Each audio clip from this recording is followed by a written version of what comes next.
I don't know anymore. I don't care anymore. Hello, everybody, and welcome to another episode of Starving Artists. We have today an extra starving artist, and half of his face is fucking missing. So, if you can't, Tragically, he was born like this. Wait, what happened to my face? Oh, that's what I get for fucking with the settings. yeah, you put like a background on. Oh shit. Okay, well, yeah, I'm Nathan. I fucked this up. Well, if you can't recognize him, he's Nathan Mitchell, and he is the singer and the bassist for the band Midnight Picture Show. I am. So yeah, and he is a starving artist as well. Hopefully, you're doing well. And how are you eating these days? Pretty well. Yeah, making it student loan payment to student loan payment at a time, I guess. Hey, that's Yeah. That's my income for food. And how are you doing today, Lucas? I'm doing good. I ate one meal, about 12 hours ago. So, it's standard fare for that. And it was half a ramen packet. I'm saving the other half. You're a long-term metabolizer. Yeah, that's what it is. I'm burning through what I stored for winter. Exactly. Which was plenty. We're midwinter, so. Yeah. Oh man. Well, hey guys, something interesting. And Lucas, we haven't really talked to you about it too much, but Nathan and I, in high school, when we were, 14, we started a band, and we were there for like how many years? How long were we in a band for? Like 3 years? No, not 3 years. Maybe like 2.5. Because we started before we could drive, and then we got our learner's permits. So our parents would drive us around to band practice, and then we would force our parents to be in the car while we drove ourselves to band practice. And I don't know if did we ever get to driving ourselves around? I remember. Yeah, we did. Yeah. Yeah, because I had that old Pontiac, and I used to put it in the back of your. I remember driving the Suburban like fully loaded by myself into Portland, and my mom had like the Honda Element, and we kind of like took two cars and stuff. Okay. So like 2.5 years. Yeah. You're like, Mom, follow behind me. Just make sure I don't. Yeah, we were going to a gig on Hawthorne. Like we'll probably get to this more, but it was like our first like real gig in Portland, Okay. And I'm taking. Tell me about it. Yeah. So I'll tell this story first, but I'm like taking the Suburban, which is just like 3-row seater. We fold down the back seat, throw everything we can in there, and then my mom had like a Honda Element, so it's a box car. And so I'm driving that fully loaded, and I'm like 16 driving into Portland, so I'm like really scared. Mm-hmm. Just remember seeing my mom like go off on one exit, and I'm still on the main freeway, and I just have to figure out how to get to Hawthorne, the theater, by myself while all my friends are in the car with my mom, and I'm driving the Suburban with all our band shit in it. Where the fuck is Nathan going? I don't know why, but like I just didn't make the exit, or I didn't see my mom take the exit, and she was gone. You guys were out of there. The whole time you're driving, you're probably like, oh shit, oh fuck, oh shit, oh fuck. Yeah, no, oh god, I was so scared. I still remember that to this day. It's just like, oh, there goes my friends, my mother, and you're lost in downtown Portland. Oh, yeah. man. Entire support structure just took the off ramp. All of my our equipment gone. I got an acoustic set. I'm gonna go sell it off, live under the bridge. Oh yeah. No, that was when we were playing that Battle of the Bands, right? That biggest scam in the world, dude. That thing was such a ripoff. So lesson to all other starving artists. If a big company, I'm not gonna name names, but if another big like production company or promotion company comes up and says, hey guys, we're gonna do what's called in the industry called a pay to play. They don't say it though. They make it sound cool. They're like, we're a production company, or we're like a talent agency or something. We're the shit.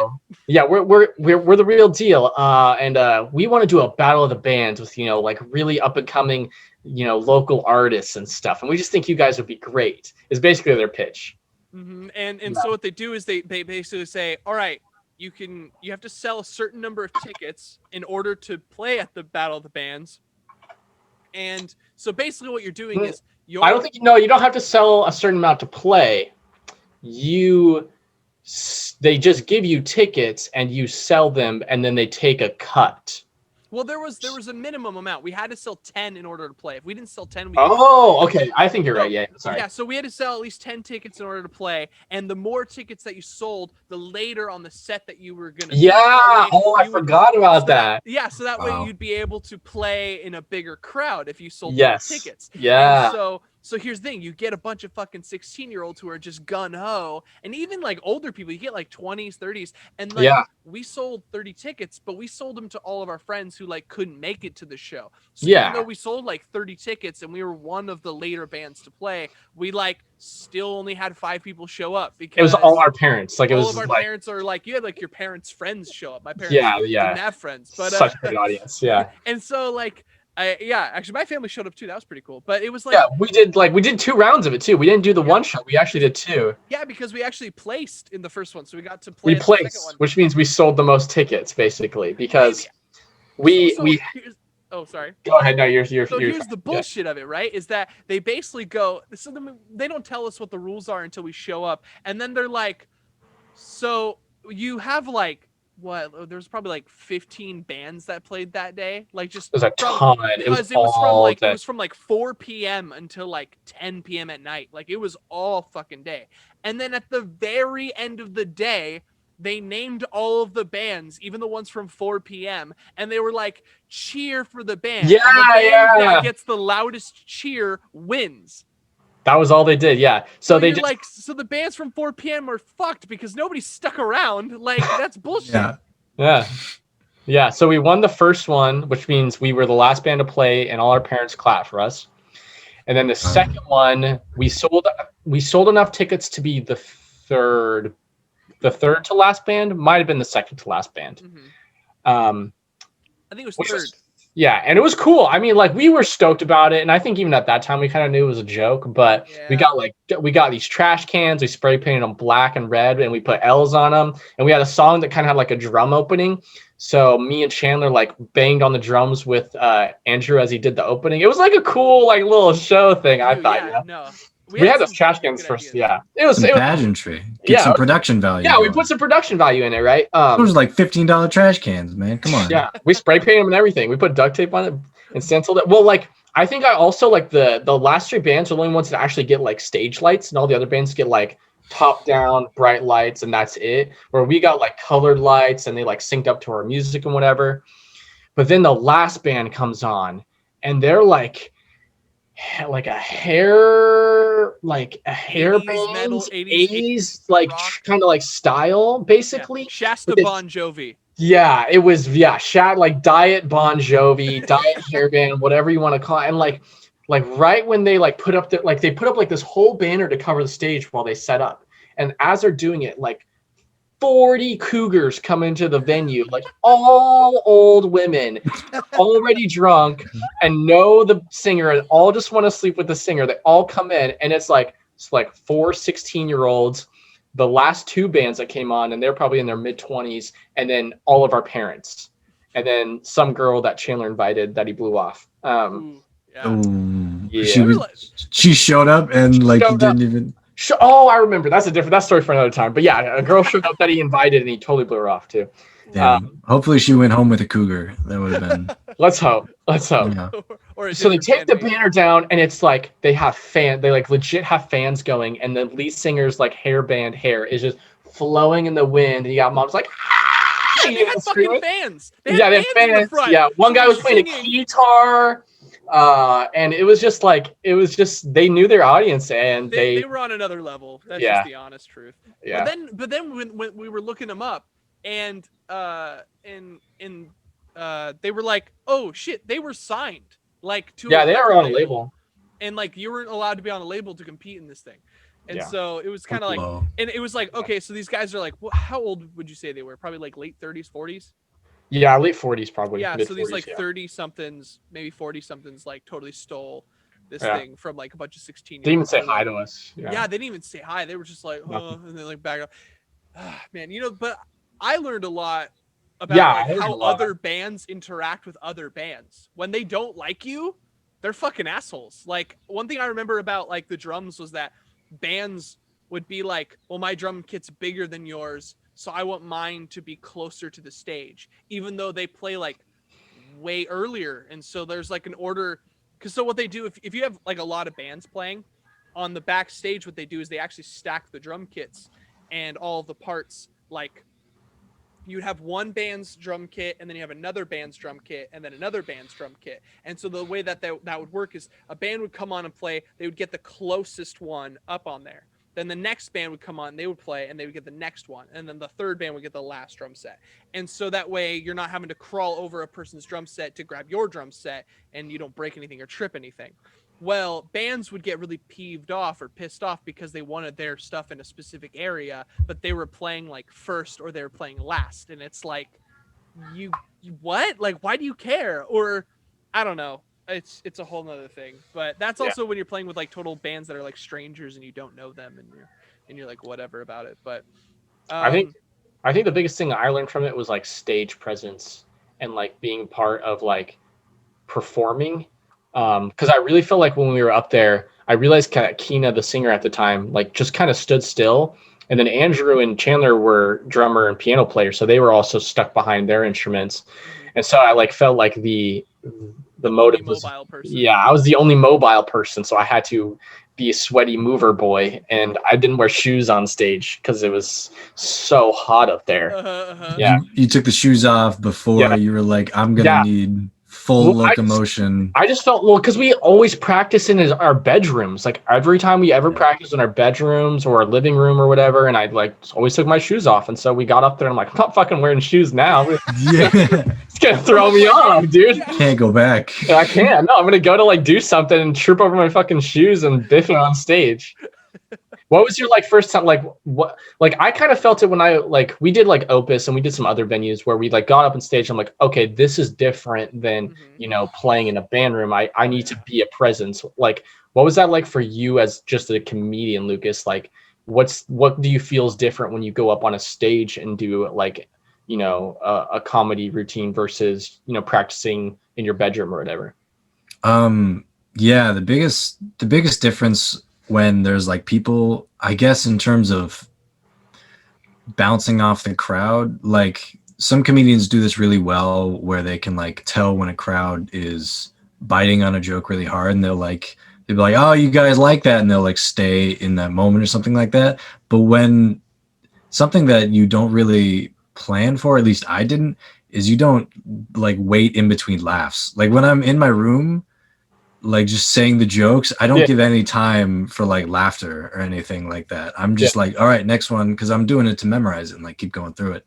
But when you're up on stage and they're like laughing and you start to say your next joke and you're like, oh shit, they're not going to hear the beginning of that, and then it's just a rape joke that isn't funny. They can't hear the beginning. It just doesn't land at all. I'm sure the end doesn't save it. Yeah. Probably not. But no, yeah, the timing is a big deal when you're working on a crowd, because you need that awareness of like where they're at to be and you need to be present in that moment with the crowad. Yeah. But I don't take my shoes off, so you should try that. Maybe it'll get you in the zone. Mm-hmm. But that's one thing about music and comedy is that the crowd interaction is important, because I remember playing certain gigs, and I'm pretty sure I've done it with like my other bands, but Nathan, maybe we can relate to this online to Lilith. But if we've ever played a gig, we usually have like softer like pop songs, but we also have like heavier like rock, borderline metal songs sometimes. And so we would like play a gig in front of people, and we'd be like, oh, this place isn't gonna want the metal stuff. Or you go there and you're like, they're loving the metal stuff. Like, don't play pop stuff. Like, we need to. See, when we were doing like the Hawthorne show, I remember we had like way more songs prepared than we had time, like that we could necessarily play. And I think we did end up switching songs up on stage once because we really just weren't feeling one of them at the time or something like that. I do remember that, literally, like you would walk up to like you and Keena and Chandler like walked up to me, and you guys were like, "We're playing Anahata. We're not playing the Mariah Carey cover." And then we were like, "Oh, okay, all right, let's do it." I think also like with the crossover between like the comedy and the music is like giving the audience time to breathe too. because like when we're practicing a set list in a bedroom, we're just going song to song to song to song. But when we're up on stage, you know, you come up, you play your first song, then you need to talk like, hey, this is who we are, blah, blah, blah. Play a couple more songs, you know, okay, this is a song we're going to end with. And like, yeah, even like coming like so much as like the track list too. Like, do you feel like there's like a crossover between like a track list having its like slow songs and like your more in your face songs and like your jokes being like more, you know, dark or like more in your face or something like that? Kind of go Yeah, I try to, like, at least for what I tell, I try to keep the set either like like if I'm gonna open up dark, I'm gonna stay dark generally, like, or if I'm gonna like get dark, then I do. But I think more like important than the like the content of the jokes in terms of like the set list and the order that they go, it's important that they flow and they make sense, that they come after each other. Yeah. But the timing of them. So if you tell like a bunch of short jokes up at the top, everybody's expecting short jokes for basically the whole thing. So like if you were playing, you know, pop songs up at the top, they're like, oh, these guys aren't going to start, you know, playing like heavy metal. Like it's, but then when I, you know, bust out with some crazy dark joke, they're like, whoa, that was out of nowhere. So I've learned, or long joke, sorry. They're just like, their attention spans just like go, because people get locked in their expectations. Well, yeah, that's the same thing like what you're saying, like with like going from like maybe some like lighthearted jokes, and then you're like, oh yeah, and then fucking Timmy died, and you're like, oh shit. Like the, you know, going from lighthearted joke to hardcore joke would be like the same thing, like a genre change where you're like, all right, we're playing a Mariah Carey cover, and then maybe like a Fall Out Boy cover, and then the next one, like Nathan just hops up on that trash can and he's like, separate. Grandma over there. Like, you're like, Mom over there. Separate, wall of death, guys, go. Like, you know what I mean? Like, I mean, just fucking, yeah, no, it'd be awful.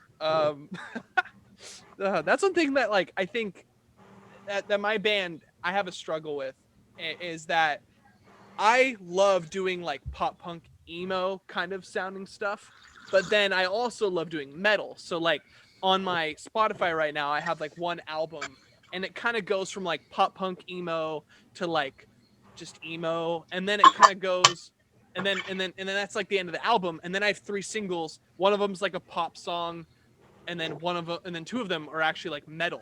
And it's just super weird, super bipolar. But is that what? I don't want to get the name of it wrong. I just listened to one of your singles. Oh, really? Yeah, and it was fucking awesome. Yeah, War. Oh yeah. That, by the way, that's actually a song with Nathan on there. Yeah, I did not know that. I listened to that the other night because you sent me a band to listen to, and I was like. And then I was because I was showing my girlfriend Sarah that band too. The one that you described it as spoken word. Oh yeah. Noir Dream. Yeah, Noir Dream. Yeah, we're gonna have Will on here in a little bit to do an episode with us too. Yeah, and that'll be great. I like it. He's on Mad Hatter as well, right? Yep. Cool. But yeah, I was looking at War, and then I looked at your music, and that's Nate. What do you do on that track? I like the track a lot. I'm like all the pretty voice. All the vocals, yeah. Nice. Yeah. So I do like we like double up a couple times. I can't even remember. Did we record that so fast? I don't remember a whole lot that I did. So how we did that song, and that was kind of interesting too, is that I was like, hey Nate, I wrote a song because I've always wanted to do a song with Nate, and I think I want to do another song with Nate in the future. I would love to do a song with you, but like do it like more just like rock, not like a rock emo song versus like, you know, metal. But we did like a metal track, and it was weird because I've been itching to do a metal track for a long time, and I was like, you know, this song, I recorded it and I went, the vocals are like in the key of Nathan's range, and it's like, you know, this pace that he is used to singing. And I was like, hey, Nate, would you be interested in it? And I sent it to him, and I said, would you be interested? Because I recorded vocals, but they were rough. And I said, would you be interested in like redoing the vocals? And he was like, yeah. So then we had already plans for me to go up to Bellingham and like hang out with you. So I drove up there, and I just brought up my recording equipment. And then it was like a Saturday, and we were just like in the morning or afternoon. Yeah, we just like got up and like played video games and then started recording or something. Like, hey, let's record it. And we just recorded his vocals in like a couple hours. But it was like, it was really weird because like you only heard the song like once before you recorded it, and then it was you were like literally like you were singing, and then you were like, "What's the lyric again?" And like we like had to write them down. Yeah. Yeah, I know it was. Yeah, it was really last minute, but that was fun. Yeah, I always forget, but yeah, that was fun. It turned out great. Yeah, well, I'm glad you liked it. I didn't know you put it out. Interesting. Oh yeah. I didn't even know, Lucas, that you were like checking out my band. So thank you. I'm one of those. Well, I won't shout out your number here, but you know, I'm in one of your dozens of followers. All right. I'm not ashamed of the 48 people that are listening right now. Yeah. Do you have any of your routines online, Lucas? I haven't seen any of your comedy shows. I know you had one on New Year's, but I wasn't around for. New Year's set. I actually didn't even stay for midnight because I was like, I'm gonna get back. My girlfriend didn't want to go out at the time. I've been planning on doing like recording, like what? So yeah, we've talked about it. The answer is no. None of them are recorded and online. Damn. Yeah, I thought you had like a crappy Facebook video one somewhere. Oh yeah, people live stream shit. So yeah, I exist on the internet, but none that I have. Nothing that I can find. Okay. No, probably nothing I could find because it's not like they tag me. No, yeah, that one time I pulled my dick out on stage, it was. Damn it. My lawyer said to get rid of all that shit. The Chuckle Hut was not pleased. They did not. Chuck E. Cheese kicked me out real quick. Yeah, I was doing an open mic at Chuck E. Cheese, and then I did the open zipper, and they were like, "Leave." Please step off the premises. Imagine that, like having like a full-time gig at Chuck E. Cheese where you're just like doing comedy at Chuck E. Cheese, but like they know your routine, so they teach all the employees to like, hey, stop him 6 minutes into his set because he's about to do a really bad joke and he tries to get away with it every time, but we stop him every time. So just make sure to stop him. Yeah, no. That'd be nice. It would be nice that they care enough that they're just like let him fucking throw himself off the deep end. Having a regular job at Chuck E. Cheese kind of sounds nice too. I'd do a band regular at Chuck E. Cheese. Yeah. So that's the fucking robots taking all of our jobs. Yeah, they're automating. Goddamn, Chucky's automating away our jobs. Yeah. It's the robotic. They got a robotic band. That's taking food out the mouth of a real banjo player. Yeah. First it's Spotify, then it's Chucky and the band, man. Oh man. Okay, so this is one thing that I gotta say. Do you guys have any clue how much money you get from like a stream of like on iTunes? Isn't it like fractions of a penny or something like that? Yeah. So do you know how many times you have to stream one song to get the equivalent of somebody buying that song, which is about $1 or $1.29 or something like that?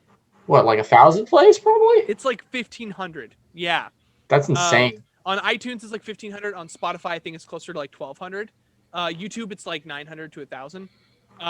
That's why YouTube pays actually more than any other platform, which is why like if you want to like put your music on there, it's like almost better to just do exclusively YouTube. But that's the thing is like they pay you like nothing. So an interesting thing to think about is paying versus streaming for a starving artist is kind of insane, because if you're like Drake or Post Malone and you're getting 40 million listeners a month, like you're still getting thousands of dollars a month from just one streaming service, let alone all of them combined. I know like the label probably scoops 90% of it off or something like that, but they would still, after that, their aftertake would still be thousands of dollars. And so if you take like a starving artist that like hypothetically, like this year, like I am the quintessential starving artist. Okay, I eat pretty well for a starving artist though. But I was gonna say you don't look it. I've been working out. Okay, I've been working out the last couple weeks. So no, but like I'm big boned. But I would say that like as a starving artist, I am the quintessential in the way that like I have made albums, and I have self-produced everything. I have played gigs that I have hosted myself, that I have basically begged and pleaded to play at places. I have shamelessly self-promoted myself on every platform that I possibly could until I burned so many bridges that people will not check my stuff out anymore. Okay, Okay, that is a starving artist at best. Yeah. But I will say I probably But you can't eat shame. No, but you can't eat shame. So here's the thing. I just got a check from my distributing company that it was like $12.40. Okay? So yeah. You're rolling it. Like, yeah, that's awesome. You've made more money than we have doing it. So Well, I don't yeah. know the about thing Lucas, yeah. is, if you think about it, $12, right, equates to, let's just go with like $1 equals 1,000 streams, like overall average. That means I would have gotten 12 to 13,000 streams between all of my platforms, which is, YouTube, Deezer, Spotify.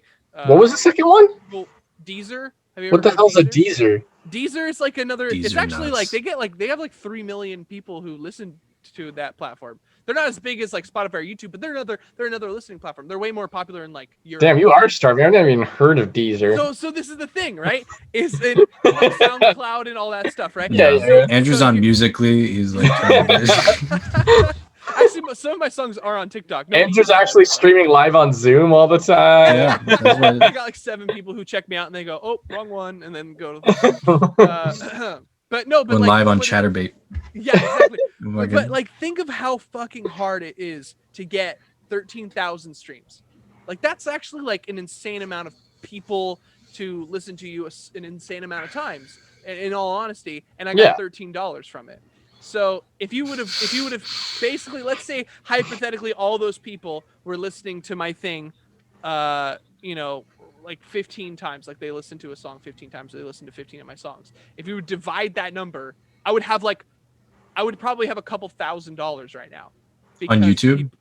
Well, I would have gotten thousands of dollars because people would have bought the song instead of listening to it. Oh yeah. If they would have straight up bought it, yeah. There's probably people who would have been like, "Oh, I have to pay for this. I'm not going to check it out." That's probably the truth. But like the idea is still the same, that they got to listen to it, which would have costed this much money. And so streaming is better for a band because you can get more people to listen to you. It's easier. There's not a paywall that you have to pay to listen to you now. But at the same time, it's like, yeah, but now we're not getting paid for anything, because if you're a starving artist, you don't get paid anything at all. Or once every couple of months, you'll get a $12 check. And it's like, okay, that's really difficult. So I guess, how do you guys, and I know like Lucas, you're starting off, so you're trying to like hone your craft before you promote yourself. But have you guys ever heard any decent strategies, or have you gotten any tips from other people or seen what other people have done to kind of like promote yourself, to maybe kind of step up to the next tier of starving artist? Instead of starving, maybe you're like hungry, but like not dying from starvation artist. Well, just before you guys talk about the musical aspect of it, there's like in comedy, one thing that a lot of people do is they start mics, and we've talked about it like a couple times. I run drive-in comedy, and so that means we bring out a generator and a speaker and microphones, and we swap them down, and we got tents because it's fucking Portland, Oregon, and fucking rains. So like we're putting on an event and giving ourselves, me and Brent, this other comedian I do it with, we're making opportunities for ourselves to perform, and opportunities for other comedians as well. So that's kind of like trying to elevate yourself, because when you're producing events and you're running it and you're in charge of who gets time and who goes up, there's like a power there. And comedy is a lot about like who is, it's a meritocracy. You got to be funny at the end of the day. Like you got to have jokes. But you also need to know people and be nice, and making sure that everybody has a chance to perform is like a part of that. So I think that's like the biggest thing that I've done in terms of like, really by myself doing something that will propel me in the scene, is by running an event for myself. And a lot of comics do that. They'll get like a bar and they'll open a mic and they'll try to get people to come out. Yeah. No, like Nathan, you had your house had like shows. Yeah, I mean, we only had the one show, honestly. That's where I was gonna kind of go with it. Is I haven't like really gone on like a promoting thing. I mean, really with my personal music, I haven't really tried to make a living or like kind of market it really. But I've noticed that our most successful show was a house show that we did, my old college house, and that was because I knew people who were in a band, who knew other bands, who were also in a big social network. So a lot of the crowd there was just like, because the people I lived with were really social people and they had big networks, so they could invite more friends, and worked with another band, so they had their own crowd too that they drew. And then me and you, had 10 or 15, 10 or 20 friends maybe show up there and watch and stuff. So I noticed that, like, at least for if I would try to get live shows, and that's what paid me the most. That's what I've ever gained the most amount of like monetary value from is a live show. It's just knowing people, being in the right environment. Like if you're in Nebraska nowhere, it's gonna be a little harder than versus like a college town or your downtown city or something like that. So it kind of is it's a who you know and where you're at kind of game sometimes, I think. But a lot of artists now are doing like online stuff, and like a lot of famous artists are now all self-produced, got found on SoundCloud and got their own organic following. And I mean, I don't really have an experience with that, but that definitely seems like such a more viable opportunity now versus trying to score with some random record label thing. You definitely do independent. And you know what? I gotta say, like, even when we were 16 years old, we found a way to record. And and this is what I would say with every band like out there is, for every other starving artist, it is so important that you understand fundamentally that you are able to do it yourself. You don't need a label. You don't need other people to represent you. All you need to do is make connections with other bands, make other connections with other really great people. You don't have to pay them. They will help you out because there are good people out there that will help you. It's hard to find those, and it's hard to find people that'll help you out like for like for the end game, but in all honesty, like the best way, and I think this is just what Lucas and Nathan were both saying, is that the best way that we have ever had our best gigs or our best shows were all from, we made connections with other people and they got us here. So now obviously I think with certain people it's going to be more difficult or different, but in all honesty, like it's better to save up a couple $100, buy cheap audio equipment, record your EP yourself, find a buddy who knows how to mix something, he'll mix it for you, put it on the internet yourself, promote it yourself, try to start it like that. That's the best way to do it. Because developing, talking to people and establishing relationships with people is a skill, and it's something you got to get used to. And I feel like I'm kind of shy in that like social networking kind of area, but you gotta do it if you want to get gigs. It sounds like for Lucas especially, like talking to people who equipment, venues, like the venue struggle is real. I don't know what it's like on the comedian side, but me and we perform in a gravel parking lot. Yeah. So Mm-hmm. I mean, we paid a company to let us rent out a venue space. So but more professional than us already. Yeah, we just show up with speakers. It costed 16-year-olds hundreds of dollars. For a 16-year-old is almost an unachievable amount of money. Yeah. So it was, at the end of the day, not economically feasible for a long time. But the idea of like getting your own space to do it is a great idea. And you know what? This summer we will try to figure out a way for all of us. I was talking to Nathan, and actually I talked to Lucas. We haven't talked about it together, but I would love for this summer us to all do a gig together where we have like comedians and musicians like play back and forth. That would be super cool. I was thinking about this more too. We could do is it a vaudeville? It's not vaudeville, but like a variety show. We could like see how many different kinds of things we could get out there. We could do comedy. We could do like live music. I don't know, maybe some. I went to one where it was a bar, and it was one person went on and did music, and then the next person came out, said, "I love Queens of the Stone Age." They blasted Queens of the Stone Age for 30 minutes while he live painted watercolors. That's cool, man. What? Yeah. I would watch that. Cool. It was really cool, and it was like the strangest thing. And then like my friend went on and played a show, and it was like, that was cool. Like, maybe we could do like a variety show thing. That'd be kind of fun. All right, Nathan. Well, to wrap it up, I want to give you 1 minute. But I want to say this. What is your policy generally on tip jars? Like if you're going to a place and you're playing, what is your general policy on tip jars? Yeah, just the tip jar. And it's my tip jar? Well, yeah, like you're a band, you show up to play at this place and you have a tip jar. What's your general policy? Like, I open up the guitar case. I throw in some money in there. You put your own money in? Yeah, you put a couple bucks in there yourself. Yeah, for sure. Okay. Yeah, there's like there's psychological evidence. Or I don't know. Maybe we should try that. Yeah. Yeah, no, You start off with a little bit of money in there, and then would I mention that I have a tip jar if I'm like playing a set? Nah, I wouldn't say it. I think you should say that you have a tip jar, like, oh hey, we're accepting tips, blah blah blah. Check out our mixtape, whatever. Mhm. And then once you're done, just split it with the group and go on your way. Okay. Now there were some gigs that like I remember when I was like just out of high school or like end of high school when I was playing with Falls the Broken, and we would play at gigs and I would ask them, hey, is it cool if I take a tip jar? And I remember asking, and some places were like, no, that's pretty unprofessional. Don't bring a tip jar. And, okay. That's kind of a different question. Like, do you like? Do I think tip jars are professional or not? Yeah. Kind of. Sorry. Yeah. To be more specific, that's kind of what I meant. Sorry. I mean, it just depends how broke you are, I guess. Dude, if you're a musician or a performer in any way, fuck everybody else who says you shouldn't get a tip. It really depends on the venue. Like, I guess it does. Like, it really is up to the venue and who you're doing it. But if you're in any type of just like random venue performance and you're not doing it for someone in particular or like breast cancer or something, bring out the tip jar. Charity, don't if you're doing it for charity, you're like, hey, if you could throw a couple of bucks in there too while you're at it. Hey guys, we'd really appreciate if you donated to research for cancer. But we also got a merch stand in the back, and our buddy Joey's running it. We've also got we got a second box. You can put money in there too. It may or may not go to breast cancer. my aunt's got cancer. It'd really help her out. Put some gas in the band van and go play a show for her.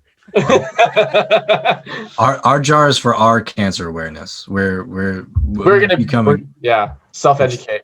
Yes, that's what it is. Get the resources online. Well, we kind of got to wrap this up in a few minutes, but I gotta say this, Lucas, if you had, and just like, I know this is kind of maybe a deeper question, and I probably should have put this before you're answering around the spot. I'm an ass man. But just stop you right there. Okay. So, fuck that. Like, fell out of my ear so hard to give me fucking vertigo. Okay, but listen. In the future, kind of in the nearby future, relatively speaking, what is a good short-term goal for you that you want to see your music or your comedy career like hit? What's like a level? It's kind of hard to quantify. Like Nathan and I have like literally we can see how many people are listening to our band online, but because comedy's different, it's more about the live show. What's like a short-term goal that you think you want to hit for yourself within whatever? I would like to do 10 minutes. I think that would be good. I do 7-minute sets and I feel pretty comfortable at 7 minutes, but stringing together 10 minutes, I would feel good about.